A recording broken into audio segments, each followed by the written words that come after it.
Hi, I'm Chris Widener, and you're watching a special Made for Success on location at a conference in Dallas. My goal for Made for Success is to help you turn your potential into performance, to succeed in every area of your life, and to achieve your dreams. And the way I do this is by introducing you to some of America's greatest speakers, authors, and thought leaders. Not only are we going to talk about the topics that they speak and write about all over the world, but I'll also take you behind the scenes to get to know the person behind the personality. My guest today is Jim Rohn. Jim has been hailed over the years as one of the most influential thinkers of our time and considered to be America's foremost business philosopher. He has been sharing his success philosophies for over 40 years to over 4 million people worldwide. Jim Rohn has helped motivate and train an entire generation of personal development trainers, as well as hundreds of executives from America's top corporations. He is a master motivator, author, and a living legend. Welcome, Jim. Wow, Chris, thank you very much. Yeah, good to have you here. I'll take you with me around the world. Just introduce me. Yeah. So I want to ask you, we were talking as we did the run-through for the promo there about being a living legend, and you really are. I mean, you have had an incredible life, an exceptional life, where you've been able to influence so many people. How do you go from the kid that you started out to, where you're at now, speaking all over the world? How do you get started in that? Well, part of it is living long enough to have a chance to be a legend, right? There you go. And I just celebrated birthday number 75. Wow. But 25 years old, I'm living in Idaho, where I was born and raised. And, I'm married. I've got a little family started and struggling to pay my bills, but, working hard and doing the best I can. And then you've heard the story. I get this knock on the door, and there's a little Girl Scout selling Girl Scout cookies. And she gives me this incredible presentation. Girl Scouts, best organization in the world. Everybody wants to support the Girl Scouts. We've got these cookies, only $2. And she very politely asked me to buy. No problem. I wanted to buy. Big problem. I didn't have $2 in my pocket. And I'm not destitute, but my pockets are empty. I'm a grown man. I'm 25 years old. I've been to 1 year of college. I got a little family going. I live in America, and I don't have the $2 in my pocket. And I didn't want to tell her that, so I did what I thought was next best. I lied to her. And I said, hey, look, I've already bought lots of Girl Scout cookies. We've still got plenty in the house we haven't eaten yet. She said, oh, that's wonderful. Thank you very much. And she leaves. When she leaves, I say to myself, I don't want to live like this anymore. I mean, how low can you get lying to a Girl Scout right Exactly. now? So that was one of those days I call the day that turns your life around. Yeah. When I really made the commitment, I must start a search for finding ways to do better. I always wanted to, but I just hadn't found the person or the ways. Shortly after that, I found someone who became my mentor over a 5-year period. After that, between ages 25 and 31, what he taught me made me a millionaire, entrepreneur, changed my life, refined my philosophy, helped me develop skills and disciplines that I didn't have before. Totally revolutionized my life over that 5-year period. And that was the beginning of my change of mind and circumstances. And then that led to where I am today. I wonder how many people have that dramatic moment like you did. You shut that door and you went, I just lied to a Girl Scout person. Some people could have just said, well, I had to do what I had to do. Yeah. Other people like yourself say, never again. Yeah, you don't know. I call it the mystery and the magic. Why one experience affects a person one way and another person passes it off and doesn't let it change their life for the better. Or they might not do it now, and maybe later something else will happen, and that'll be the moment. You just don't know. As you know, lecturing, giving seminars, teaching, training, why some people pick it up, do something with it, change their lives, and others don't. I remember at the 2004 Weekend Leadership event, we had someone come back who had been to the 2001, and they were in real estate, and they had bought some outrageous amount of real estate, $50 million in the last, because they walked out of the last one and said. And then another guy was there, and he said, I was at the same one, but he went out and did it, and I didn't. Well, he was back for 2004. He said, in 2007, he said, I'm coming back, and I will have built my fortune. Yeah. That's part of the mystery. You know, I've written how many books now? 5 or 6, and I should have written 26. So what happened to those other 20 books? That's the mystery. You know, the magic is the 6, and the mystery is the 20 that are missing. So we're a bit of a mystery to ourselves, right? Yeah, sure. I should have, but I didn't. Yeah. You know, I had the skills, but I didn't put them to work. So we all have a bit of that. But then the things we do that sort of dramatically change our life, that's the magic. That's the power. Yeah. Part of it is the law of averages. You know, I tell this little Bible story about the sower went out to sow the seed, and he was highly ambitious and he had good seed, but the first part of the seed that he sowed, the birds got. And then the next, he keeps going, and the next seed falls on stony ground where the soil is shallow. And the little plant starts to grow, and the first hot day it withers and dies. So he keeps on going. The next seed that he sowed fell on thorny ground. Yeah. The little plant starts to grow, and then the thorns choke it to death. And it called the thorns little cares, little things that keep people from doing the bigger things. And then finally, he keeps on sowing, and the seed falls finally on good ground. But then the good ground was a bit of an interesting idea, that some of it produced 30%, some of it produced 60, and some of it produced 100. So it's the full range from the birds getting some and the hot weather and the thorns to the good ground, even though good ground has a variety of 30, 60, 100. So when I started out lecturing, I wondered why I couldn't get everybody to do the 100%. Then I found out, you know, this is not to be, right? You know, so that when I say to John, you should have been at the meeting last night, and he said, well, hey, the screen door came off the hinges. I had to fix and do some repairs. And so I say, now I understand that some people are going to let little things cheat them out of doing better things. But maybe that'll change. Yeah. You know, a week from now, somebody wakes up and has an experience like I did with the Girl Scout, and everything changes. So the door usually is always open, unless somebody totally resists the idea of self-improvement. But I think there's enough experiences along the way to prod us and push us a little bit. Or we hear a testimonial, or we read a book, right, or somebody buys us a ticket and we go to a seminar, and we're never the same again. You share an idea with someone, 2 people, one of them says, I see it, and the other one says, it isn't clear to me. You say, why not? It's perfectly clear when you shared it. Yeah, why can't you see what I see? Yeah, true. How come you don't feel like I feel? So you have to allow for that. And then we have to allow for it happening even in our own experience, like me with the missing books. I should have, and I didn't. I let it go, and I should have picked it up. So I guess the key is to do the best we can, and the key is to keep learning from every experience possible. Our own personal experiences, or from someone else's experiences, by sermon, the lyrics of a song, a personal testimonial someone gives you sitting at Denny's for a Tuesday morning breakfast, and something clicks and something happens. You never know. Yeah, those moments are kind of a mixture of everything coming together, right timing and your own personal circumstances. So you end up going to work for Earl Shelf, and you had lots of lessons to learn. What were over some that of those? 7-year period? He was with me about 5 years, and then he died, but at the early age of 49. But those were such dramatic days of incredible change. And the stuff he taught, he only went to the 9th grade in school, so he put things very simply. For the excuses I gave, he said, no, those are not the reasons. I said, things cost too much. He said, no, you can't afford them. You know, little philosophies like that opened my eyes to see. What was the story where you brought him a paycheck? You said, this is all they pay. Yeah, this is all they pay. He says, this. no, this is all they pay you. I thought, oh, you're right, I guess.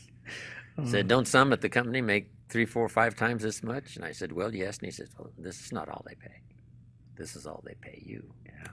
If you qualified for the 10 times this, wouldn't they pay you that amount? And I said, I guess they would, of course.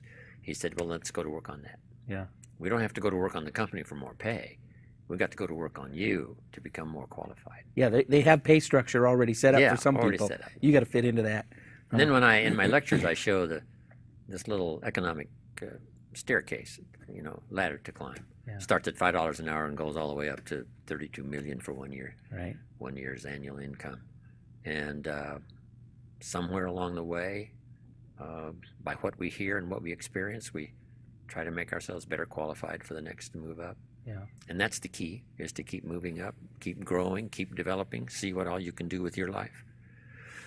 What he was really the first person to give you the idea of personal development, Mm-hmm. right? What kinds of things was he telling you about the importance of developing yourself? What were some of those lessons that he taught you? One he used, which really got my attention, he said, why don't you set a goal to become a millionaire? I'm 25 years old. He said, this is America, land of opportunity. Why don't you set a goal to become a millionaire? And then he said, for what it will make of you to achieve it. And I thought, wow, that's a whole different philosophy. Set a goal to become a millionaire for the person you have to become in order to be worth $1 million. Then he said, once you've become a millionaire, you can give the money away, because what's important is not what you got, but the person you became. And I got the message. And that's where I started hearing those phrases from him. Work harder on yourself than you do on your job. Bringing value to the marketplace is how you get paid. The more value you bring to the marketplace, the better your pay. And also you get paid for what you become. A leader, an entrepreneur, a manager, somebody who has the ability to inspire other people. So somebody's watching and they're saying, okay, work harder on yourself than you do on your job.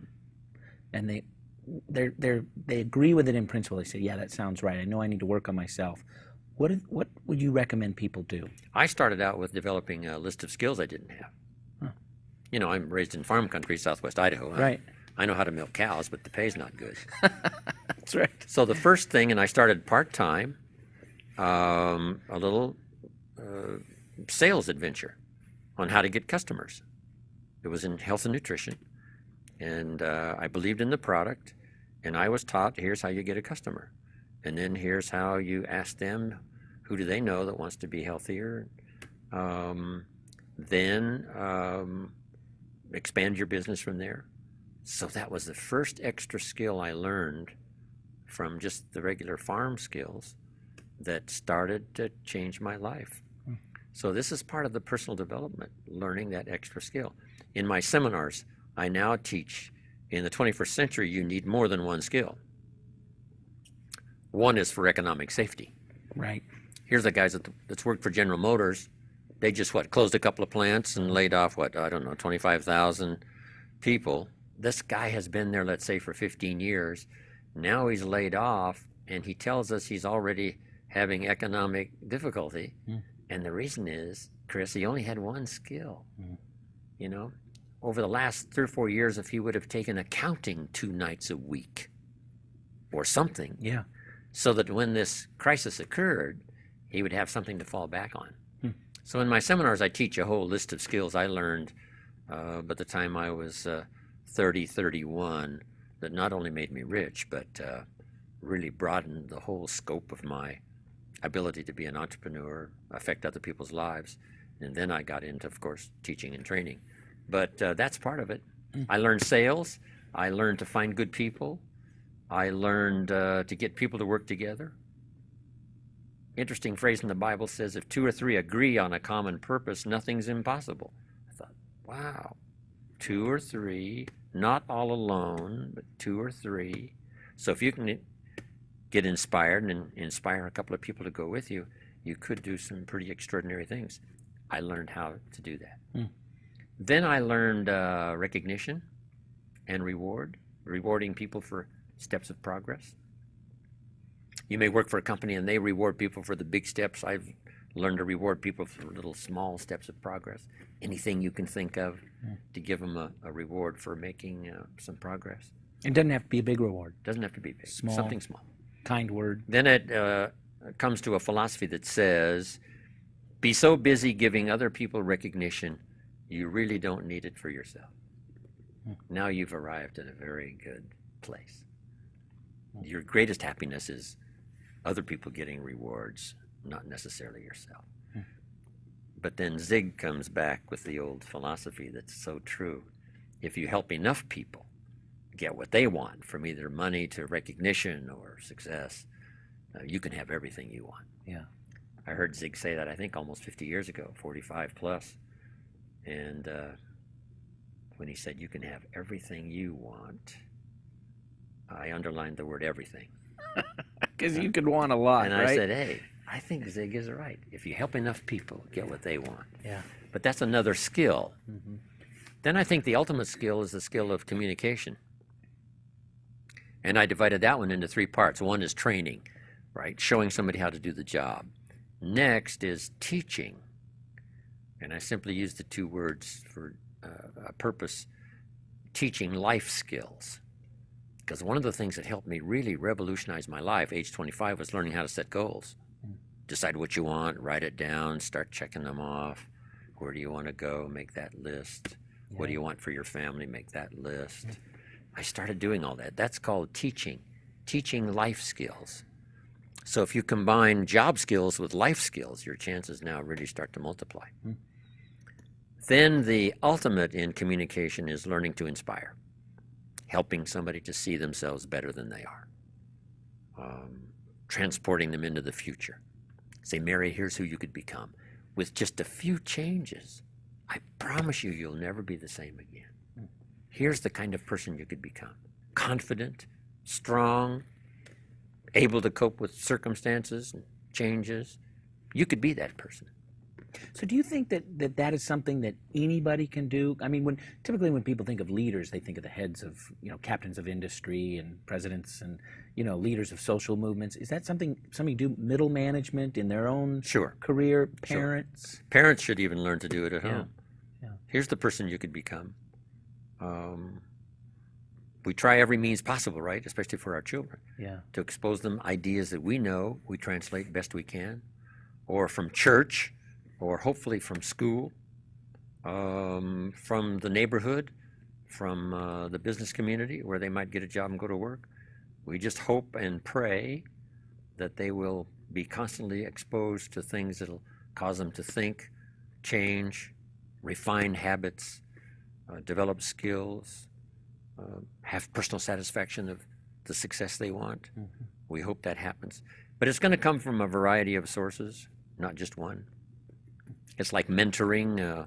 I happened to find somebody who, was the business employer, business partner that I worked with, as well as being a mentor. But sometimes, somebody mentors you in good health. Somebody else mentors you in spiritual matters. Someone else mentors you in family relations. And someone else mentors you in business and developing skills. Did you go actively looking for mentors throughout your life? No. After that Girl Scout experience, I said to myself, I must find something. And sure enough, a friend of mine said, I've gone to work with this man, you've got to meet him. That was shortly after that I met Mr. Schoaf. Who knows the mystery of that, right? When the student is ready, the teacher appears. Yeah. When you have that determination, it seems like things start, happening and coming your way. Yeah. At least the odds are better. Yeah. Everything's a matter of odds. But if you do certain things, I think you can increase your odds that better things will happen for you. So after you became successful in your business, then there was a phone call. You got a phone call, right? And somebody said, hey, come and talk to us. Yeah, I moved to Beverly Hills. Because that's what you should do when you become successful. Yeah, right? where else would a kid from the farm country of Idaho move to if you got rich? Beverly Hills. So when I get there, a friend of mine said, you've got to come and tell your story to my service club. You belong to the Rotary. And he said, if I arrange this breakfast meeting, I think, or a luncheon meeting, he said, would you come, just do a little 30-minute talk and tell your story? And he said, we'll call it Idaho Farm Boy Makes It to Beverly Hills. I said, okay, suits me. So I did this little talk, and evidently they enjoyed it.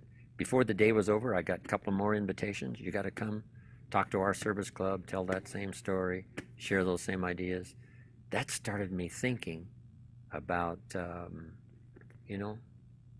really becoming involved in teaching and training. I'd done a lot of training Yeah. and inspiring in my own entrepreneurial organizations, but not for the public. So I started doing these little talks for service clubs, and once in a while a high school class, college class, enjoying it very much. Then one day a man said to me, I've heard your talk now 2 or 3 times, and I've got this little company going. And he said, if you would come make a presentation, I'd be happy to pay you. And I thought, incredible. There's a job. Yeah. Could I really share my story and get paid? He said, I'll be happy to do it. Wow. So I did that. Then that led to another one and another one. Then later on, the idea occurred, why not have some representatives out selling tickets to come and hear a public seminar. Yeah. And we finally put that together. And that was, all those many, many years ago. Tell us a little bit about that. This is a kind of a peek behind the scenes of, because you're really one of the pioneers, you and Zig and some of the other folks, Cavett Roberts and some of those. What was the culture like back then when you guys were out barnstorming America and really developing the whole personal development culture that now is so prominent in America? What was that like? It was exciting. Of course, I gave it all away.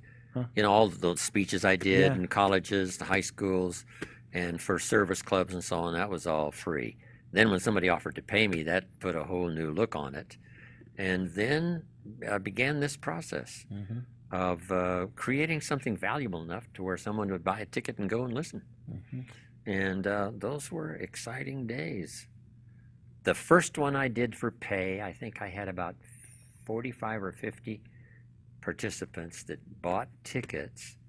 A lot of them were friends of mine that I'm sure bought because they were friends of mine, but there were some others that, legitimately bought at the Beverly Hilton Hotel in Beverly Hills.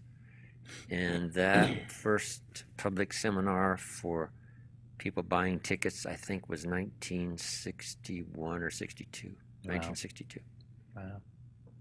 And then it started growing from there. Yeah. And developed to where I am now, traveling the world and telling my story and still sharing ideas. Yeah. But it was a fantastic time.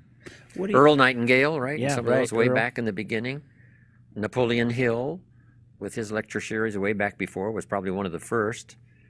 They started calling it self-help movement. Yeah. And then came along the phrase personal development. Schoaf talked about personal development. Work harder on yourself than you do on your job, he said. Yeah. If you work hard on your job, you can make a living, which is fine. If you work hard on yourself, you can make a fortune, which is super fine. I thought, this is good philosophy. Yeah. So did you guys ever get together and do big events with, you and Zig and Norman Vincent Peale? Yeah, finally, over the years. American Sales Masters, some of All those. of that, way back. That goes way back. Huh. Yeah. I remember the first time I did a multi-speaker. I think it was in St. Louis. It was about, 10,000 people there in one of the big auditoriums. Zig was there, and I was there, and Norman Vincent Peale was there, a couple of others. And this is the time when Zig said to me, he said, Jim Rohn said, you got to pay attention, and you got to really be good today in your presentation. Because he said, if 10,000 people turn on you, it is going to be a difficult day. Words of wisdom. Intimidated me, so I get up to speak, and I'm looking up in the balconies, and I'm saying, I got to do my best. Zig may be right. If I don't do well, I will incur the wrath of these 10,000 people. But that was that was good advice. I learned along the way to pay more attention to the audience. Way back in the early days, I was more absorbed in my lecture and what I was having to say. People could have left, and I probably wouldn't have really known it. But then I got to where I could look up and find out what's going on out in the audience, and are they getting it, and is it coming across? And I teach that now in some of my seminars. Yeah.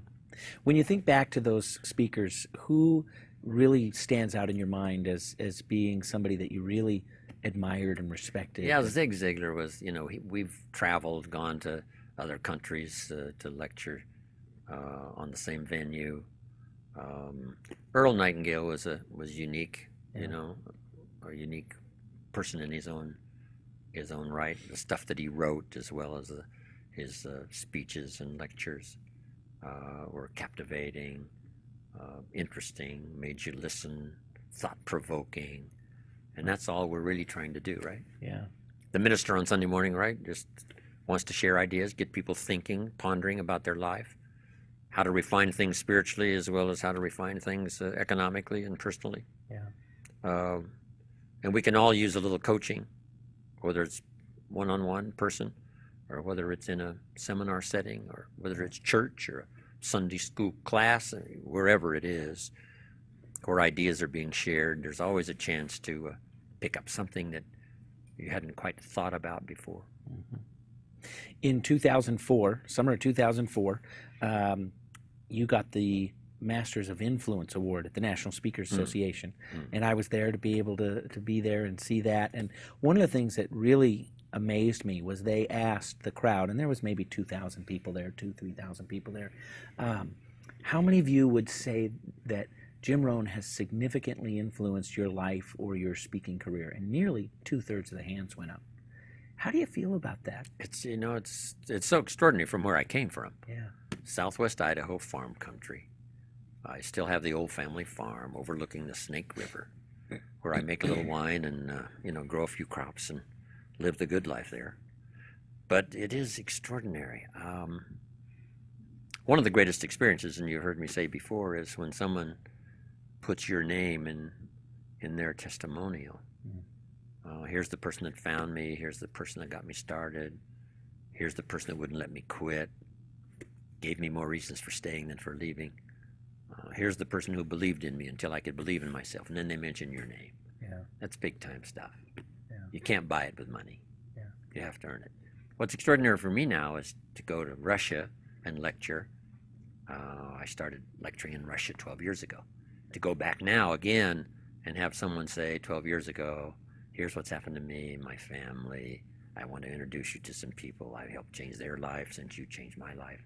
That's so extraordinary. I guess that's why at age 75, I am still off to Chile and Santiago, and a few days after that, Australia, then 3 cities, I think, in India, and South Korea.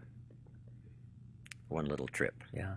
I want to talk to you about your travels, and it's one of the fun things about having speakers like yourself who come in who do world travel, and to really just ask them, what's the world like? There's a lot of people who are watching the show who they don't get a chance to travel that much, and we hear things in the American media or whatever, but what are some of the countries that you've loved to spend time in, and what do you think the average person should know about some of these countries and cultures?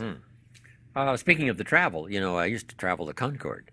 Oh, before they shut it all down. 3 hours from London to New York. It's so extraordinary.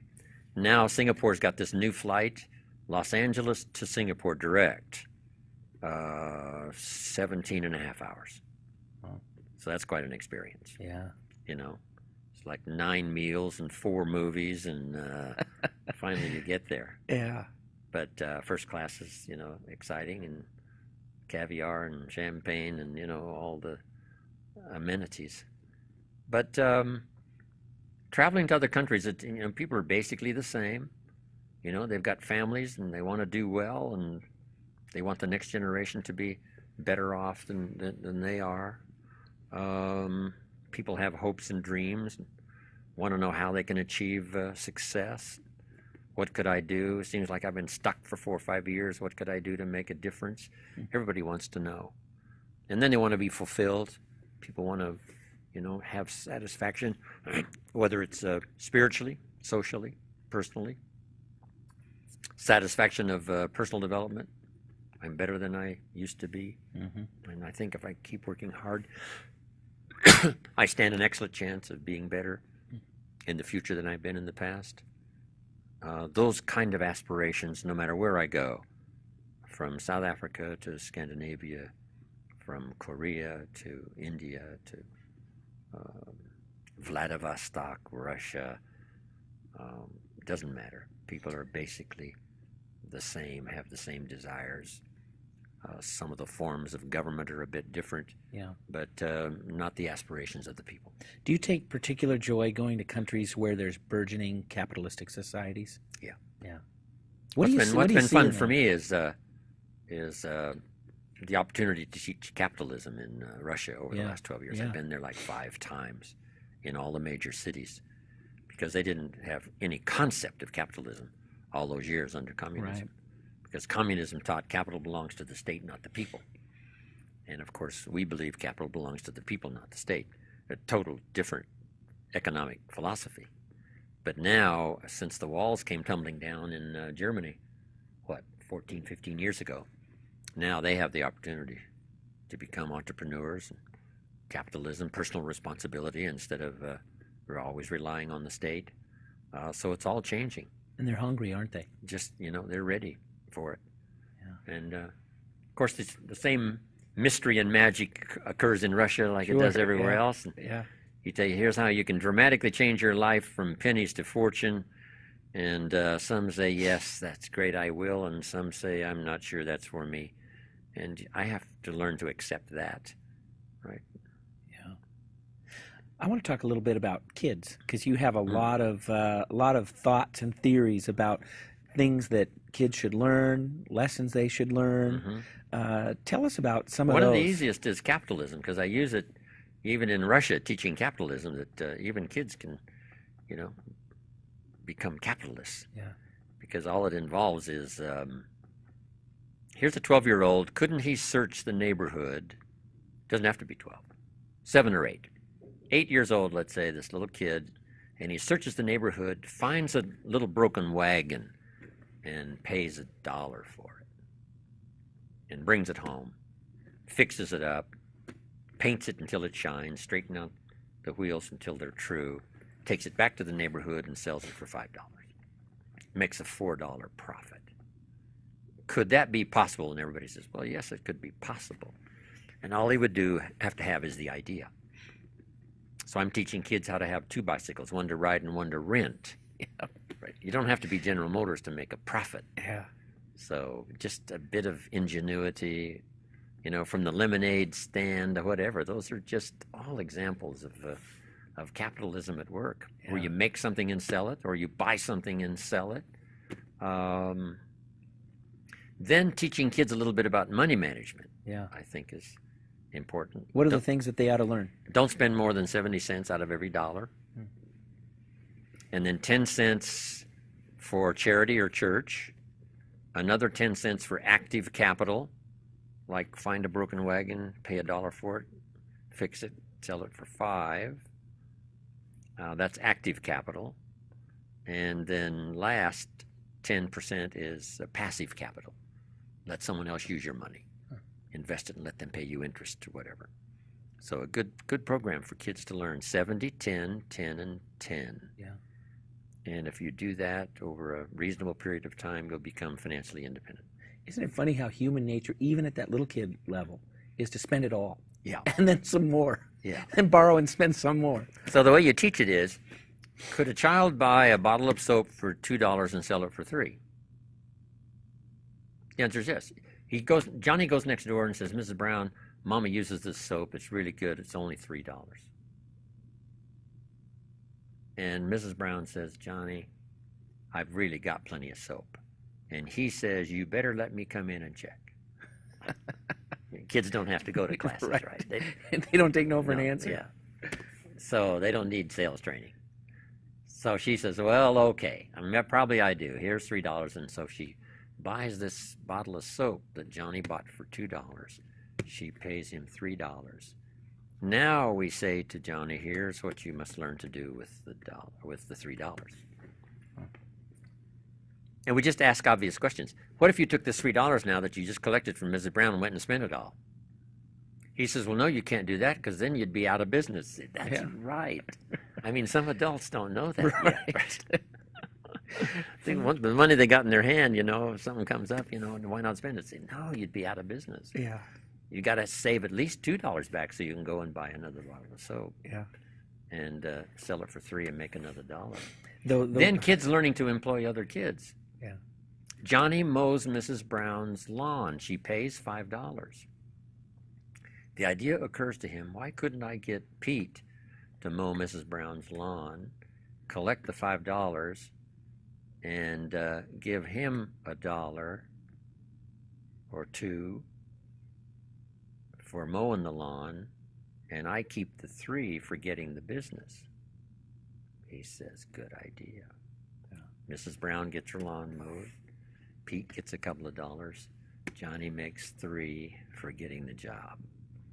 And he said, if you do a good job, Pete, I'll have another person, I'll have another place to mow a lawn. And first thing you know, it doesn't have to be huge amounts, just so you understand what capital is all about. Mm-hmm. Capital is any value you set aside to be invested in an enterprise that brings value to the marketplace, hoping to make a profit. Mm. That's capitalism in one sentence. Mm. And it can be capital money or capital time. Time you set aside to be invested. Then I teach in Russia that the time and the money you set aside to be invested is like seed corn.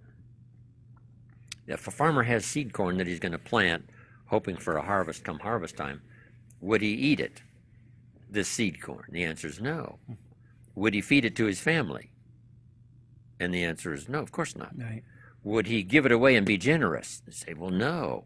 You can't be generous with your seed corn. He would protect it by all means, because it's the only way it can multiply and grow into more than what it is. And that's what capitalism is all about, a chance for something to grow and multiply into more than what it is. But you've got to protect it. The same is true with your time. Let's say you set aside a certain amount of time every week to invest in this enterprise that's going to bring value to the marketplace, hoping to make a profit. You can't let anybody have that time. Yeah. Why is it that we? What if you asked a farmer to go bowling in the spring?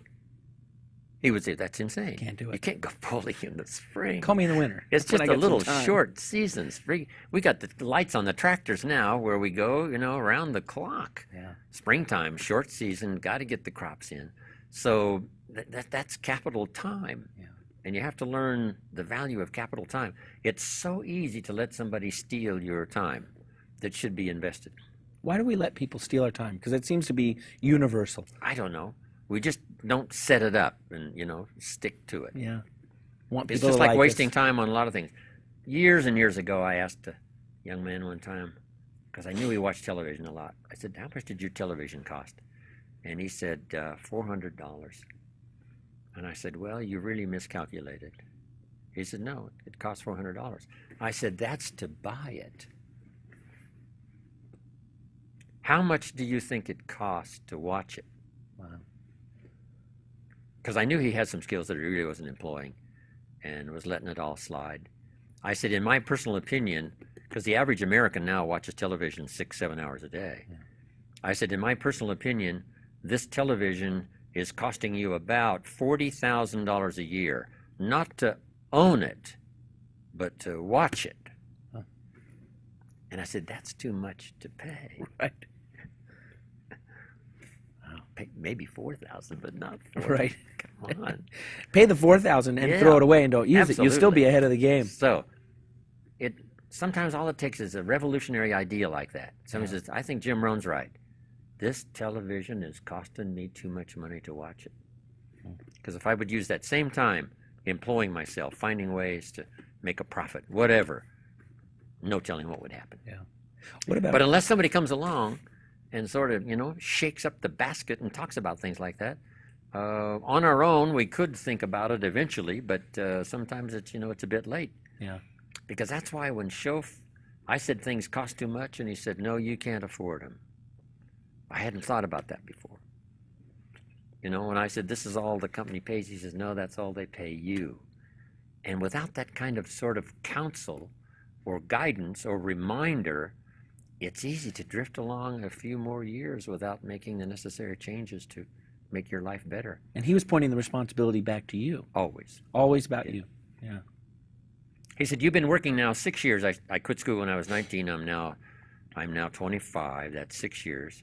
He said, you've been working now 6 years. How are you doing? And I said, not very well. He said, I suggest you not do that anymore. He said, would you like to repeat the next 6 years like the last 6? And I says, not really. He said, would you like to revolutionize the next 6 years versus the last 6? And I said, yes. And over the next 6-year period, I became a millionaire. You say... Isn't that amazing? It is. I mean, from the first 6 to the second 6. Same period of time. Same period of time with a whole totally different philosophy. Yeah. Multiple skills, learning to be an entrepreneur, Zig's old philosophy, if you help enough people get what they want, you can have everything you want. Understanding all of that. John Kennedy said, don't ask what the country can do for you. That's not how you get rich. Ask, what could I do for my country? Starting with my neighbors, starting with my family. Is there some service I could render, some product I could represent? What could I do for the people of the country? And if you start thinking about that entrepreneurially, now you can have some extraordinary life change. And it happened to me over that next 6 years versus the last 6. What a difference. And the difference was not the country. You don't have to leave the country. And the difference was not the economy. The economy that second 6 years of my working life was about the same as it was the first 6 years. So the difference was not circumstances. Some winters are long and some are short. That's going to happen in any 6-year period. But the difference now is your own refined philosophy and how you think about things. That's why you've got to welcome every chance to listen to the lyrics of a song or the sermon on Sunday morning, the teacher, the professor, someone who, like you, recommends good ideas to someone who will take the time to listen. That is all so valuable. And collected over a period of time, compounded into activity and disciplines, fortunes can come your way. Yeah. You and your friend Charlie Jones talk an awful lot about books, and that we become the product of the books we read and the people we meet, audio programs we listen to. What books have shaped your life the most? It started with the Bible. My parents made sure I was a pretty good scholar by the time I was 19. That's 66 books. Now, that's not very politically correct to say No. that the Bible, right? So, but it's a collection of 66 books, whatever you might think about it. Yeah. It's had such excellent recommendation over such a long period of time that it's not a bad idea to at least have a look. Yeah. Yeah. You don't have to agree, but it would be, I think, it would be unwise not to look. At least check it out. What are your favorite thoughts from the Bible? One I'm using currently, which I think is so valid, is paraphrasing it, the storyteller says there were 2 nice people. The story of 2 nice people. Not an evil person and a good person, but 2 nice people. And the storyteller goes on to say, however, and this is where the drama of life begins. However, one built his house on the rock, and the other built his house on the sand. And in just one sentence, we understand, we comprehend. Well, yes, no matter how nice you are, if you build your house on the sand, come on. Then it says the storms came as they always do, and everybody says, well, yes, we got to recognize that. And the one that built his house on the rock was saved, and the one that built his house on the sand was lost. Both nice people. Which means nice people can make errors in judgment. Nice people can make careless decisions. Nice people can make foolish decisions. Sometimes even fatal. Here's a nice guy. He's married, got a wonderful family. He lives in Los Angeles. He's a good citizen of the community. This is a nice guy. He's ambitious. He does well. He's in Los Angeles driving his car, and he's late for an appointment, and he's pushing it. And he comes to the intersection, and the light turns red, and a little voice in his head says, go ahead, you're late, you can make it. And now he's dead. Nice guy, but he's dead. When in a split second of time, he made a foolish decision. So you don't have to go off to some foreign country and die in some foreign war to be dead. All you have to do is make a careless decision or a foolish decision at the wrong time. And we're all tempted. What was that voice I heard this morning that said, you don't have to do your exercises this morning? You hear that voice too? Yeah, you're running I late. hear that voice too. You can make up for it, when you get Right. back from your seminar trip. And I said, no, I've got to do at least a modified version, even though I'm late. And you just, that's every day, Chris. The waitress irritates you. And now you've got a choice. Let it go, or make a big deal out of it and embarrass everybody. Everybody's got the choice. Mm-hmm. Here's a good one. I'm walking into Nate and Al's in Beverly Hills, where, by the way, 2 mornings ago, there was Kareem Abdul-Jabbar. I had a nice chat with him.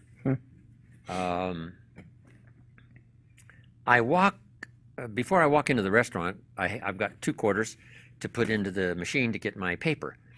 A man walks up just ahead of me, puts in 2 quarters, opens it up, takes out his paper, and he holds the door of the dispenser open and says to me, go ahead and take you a copy. Said, the newspaper can certainly afford it. And he offered for me to take my newspaper for free. What do? Yeah. Here's a nice person. I got a judgment call to make. Fortunately. Maybe because Mama was watching. I don't know. No, my upbringing. I said, no, thank you. And he looks very shocked. Said, okay, closed the door, and I put in my 2 quarters and got my paper.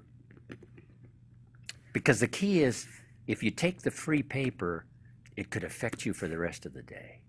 Something will sort of nag at you and say, why would you want to feel like this to save 2 quarters? Right. And sometimes when you do it, now that's a good lesson, and you won't do it anymore because you just don't want to feel that way anymore. That means maybe part of that's how you've been raised, right? Those little moral questions that you go through.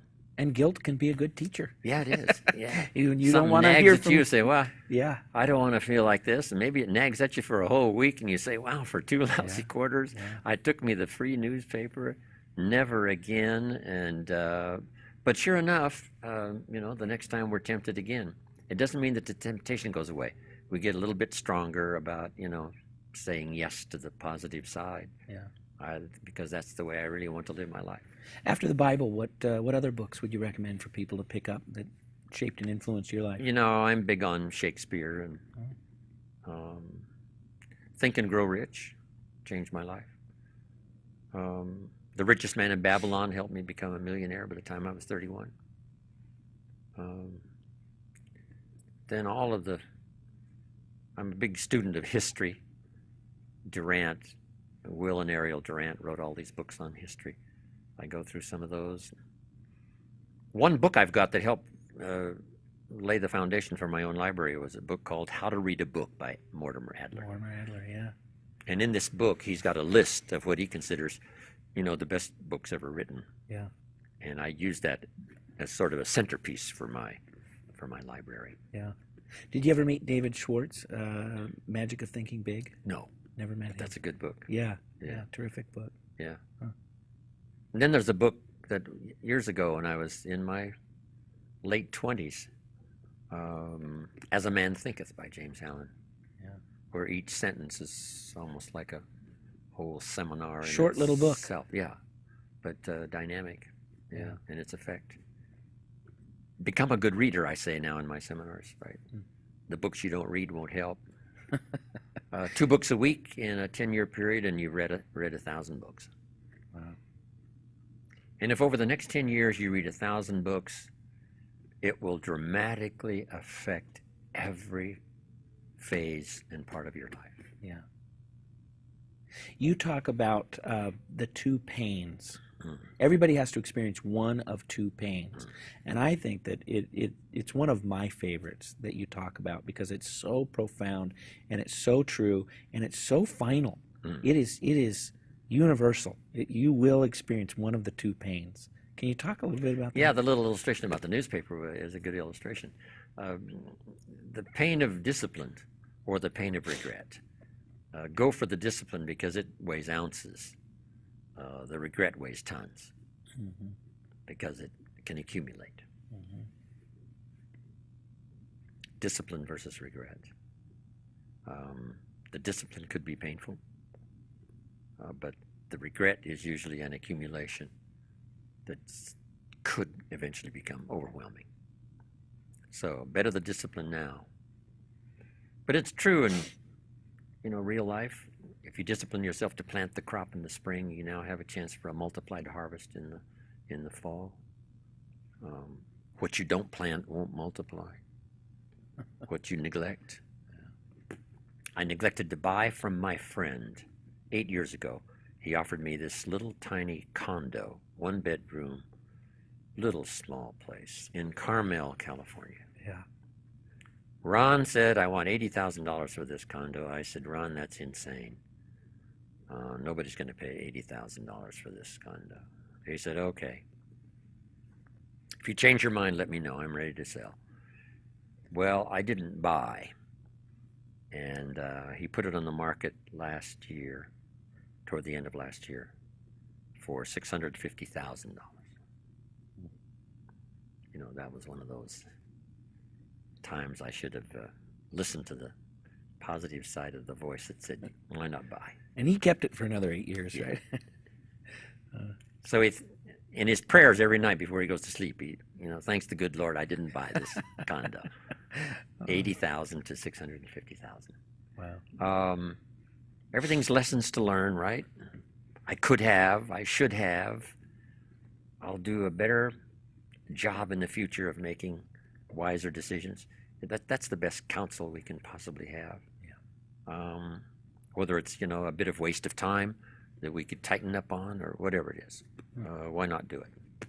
Then I think one of the greatest joys for me, and of course I've made it now, it's become a business, is passing along and sharing ideas with others that have profoundly affected your own personal life.